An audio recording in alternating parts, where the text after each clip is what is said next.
Kunst wollen. 안녕하세요. 오늘 리뷰할 작품은 히가시노 게이고의 신작 인어가 잠든 집입니다. 신작이라고 말하기도 조금 민망합니다. 이 책이 올해 2월 말 정도에 나왔는데 지금은 4월 초입니다. 대충 한 달 정도 걸려서 읽었네요. 이 책이 뭐 그만큼 어렵고 난해하지는 않고요. 제가 그냥 좀 바빴습니다. 네.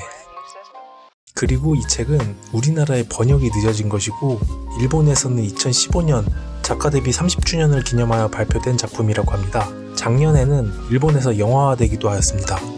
일단 평부터 하자면 무조건 추천합니다. 사실 추천하기 때문에 영상까지 만들어서 소개하는 것이긴 하죠. 아무튼 장르는 애매하긴 한데 SF 소설 같기도 하고 아닌 것 같기도 하고 일단 추리소설은 아닙니다. 굳이 장르를 꼽아야 한다면 SF, 가족 드라마 뭐 이 정도입니다. 작품의 무게감을 따지자면 제가 읽었던 히가시노 게이고의 모든 작품 중에서 단연 원탑입니다. 압도적으로 굉장히 무거운 주제를 다루고 있습니다. 그런데 그와 동시에 작가의 트레이드마크인 가독성 또한 놓치지 않고 있습니다. 제가 개인적으로 이 작가를 좋아하는 가장 큰 이유는 가독성과 재미 이 부분인데 이 때문에 많은 사람들이 비판하듯이 일부 장르 소설은 너무 가볍다는 느낌을 받는 작품들도 덜어 있습니다. 유럽이나 미국으로 치면 공황 소설이라고 폄하당하는 그런 경우죠. 그런데 이 작품은 재미있고 쉽게 읽히면서도 독자로 하여금 심각한 고민을 하게끔 질문을 던집니다. 일단 시작은 SF 소설처럼 시작합니다.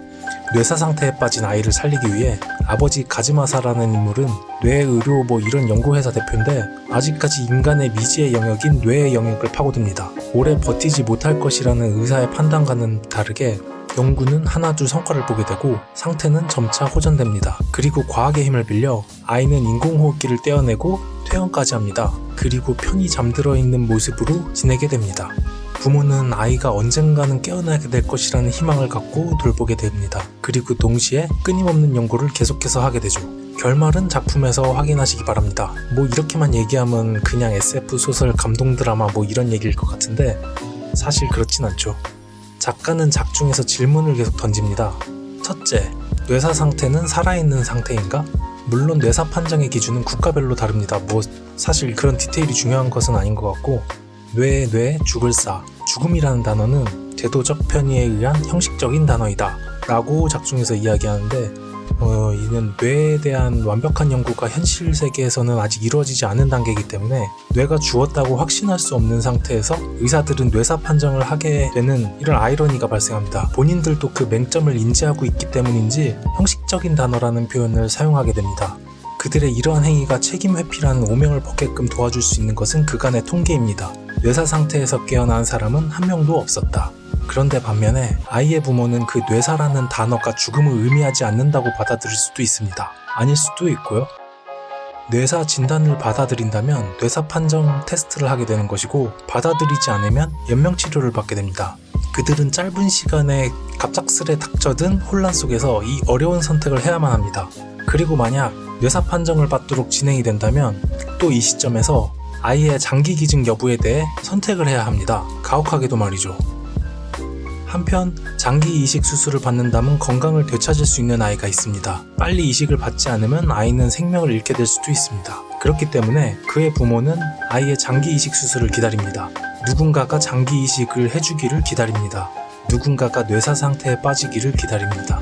이 사례에서 두 가지 질문이 추가되었습니다. 둘째, 뇌사 상태의 아이를 보내지 못하고 광적으로 변해가는 부모는 잘못된 것인가?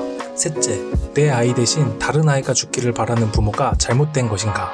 이런 무겁고 답을 내기 어려운 질문들을 합니다. 뇌사에 관련된 여러 찬반 논란들은 생명윤리에 대한 철학적인 관점, 그리고 현행법과 연관지어 생각해 보았을 때 필연적으로 야기되는 혼란, 물론 법이 나라마다 조금씩 다르니까 나라별로 혼란도 가지각색일 수가 있겠죠. 뭐 어쨌든 이런 오가야 될 이야기가 너무도 많고 어렵습니다. 그래서 작가도 성급히 답을 내지 않고 질문만 던지게 됩니다. 저도 이거 다 파고들다가는 너무 힘들겠다 싶어서 오늘은 작품의 내용만 간추려서 말씀드렸습니다.